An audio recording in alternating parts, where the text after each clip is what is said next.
All right, guys. Believe it or not, spend a lot of time alone in the woods having conversations with myself and my dog. That actually leads to some deep thoughts that would, to a lot of you that actually know me, would be out of my character. I want to talk about energy and vibration. I'm going to tell you about a couple of celebrities I met in a minute. Hang in there, and what I believe I experienced meeting these people. First of all, though, I spent the last month, went full-time in with Free Tacos and Wilson on van life. So I've spent time in 3 different national forests, and I had 3 completely different experiences. First, I was in the Daniel Boone in Kentucky. I was on at the trailhead for the Bark Creek section of the Sheltowee Trail, and I've been camping down there for 35, almost 40 years, and I love that area. So it's special. I have great energy when I'm there. Really enjoyed being there, not drunk. There's some truth. Second forest, the Oconee in Georgia, which is near a little town called Monticello, which is a beautiful little town. Great energy, great vibration there. I didn't meet a single sketchy person. Everybody was really nice. Love the forest there. There's one guy that kind of appeared to be living there, and that can be a little weird, but such as van life, it's a great spot, and he was really nice. So good energy, nice place. I'll definitely go back there. The third spot, for national forests, I stopped in the Osceola National Forest at a campground there. And it's free camping. It's out in the middle of nowhere. It's really isolated. Big draws there. They've got a toilet. They've got water. They've got an outdoor shower that's cold water, which I didn't take. And there's even electric at the bathroom. There's an observation tower I didn't go up because I'm a big wimp. It's like 100 feet. It's probably a great view. But there's a bunch of people that appear to be living there. And 90% of the people you meet in the woods are great people. At least 80%, let's say, because 10% of them are there to party and trash it, and they don't care about nature. But, 80% that they love it. And then the people that you'll meet living in the woods is a really mixed bag. You've got to be careful in the Ocala because there's still vestiges of the rainbow people here, but it's not the good old hippie-loving rainbows from when I was young. It's the meth heads that are left over, and they can be dangerous. So this campground I'm at didn't have a good feeling, man. It was just, I could feel it. And since I've gotten sober, I've always had good intuition, discernment, maybe. Well, always trust your gut. I think we all have that sense of good place, good vibe, bad vibe. I always thought high energy was, wound up, but I'll get to that in a minute. So I come back to the Ocala, which this is one of my favorite spots. It's isolated. I got lucky and found it on Google Maps just out here hunting for a place to camp. I don't hunt. But this place is special to me. And as soon as I got here and got set up and got Wilson playing, it felt right. The vibration is high. I feel a good energy here.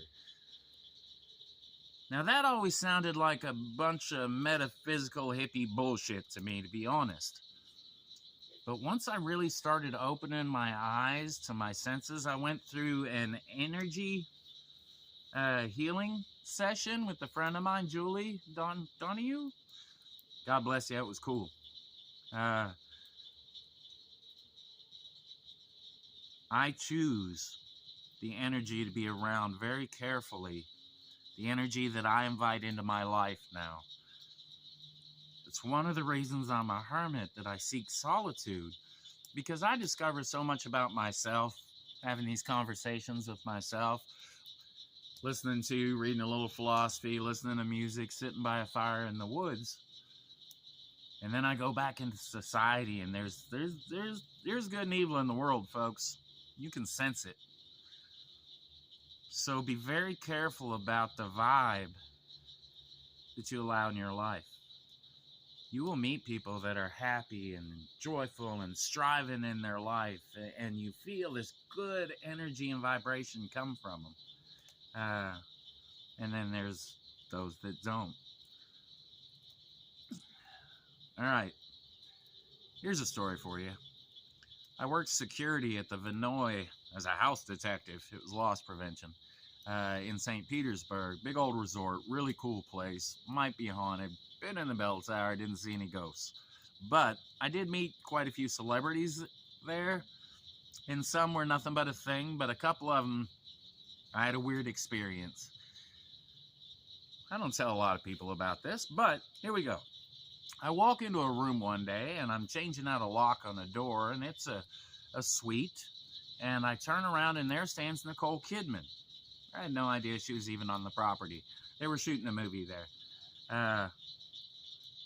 And I don't know what I said to her, but I could have said, blah, blah, blah, blah, because I turned around and I had no idea what I said to her, because when I looked at her, she glowed golden. I kid you not, for 8 inches around her body was this golden hue. I swear. I was sober. Anyhow, literally, I was miffed by that experience. Not long after that, I met Tom Petty. He had no aura about him, but he was really high, and his wife was definitely high energy. Anyhow, rest in peace, Tom. I met Martin Sheen not long after that. I knew he was on property. I was told he was a really nice guy. He would go out and play basketball at local basketball courts in St. Pete with 2 bodyguards, but supposed to be really approachable.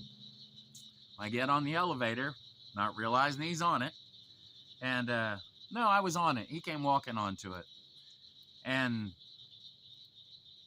I swear he glowed blue. He was cool. He's Martin Sheen, man.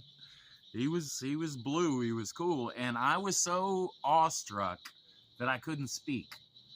I met Jenny McCarthy once. She used to lay out at the pool with Vanna White, and it's Florida, it's July, and all I could say was, "Nice weather today, Miss McCarthy." Idiot.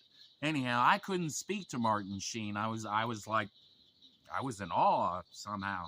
And I'm a fan, but once again, I didn't get starstruck like that. But those 2 experiences really made me wonder about auras, energy, vibration.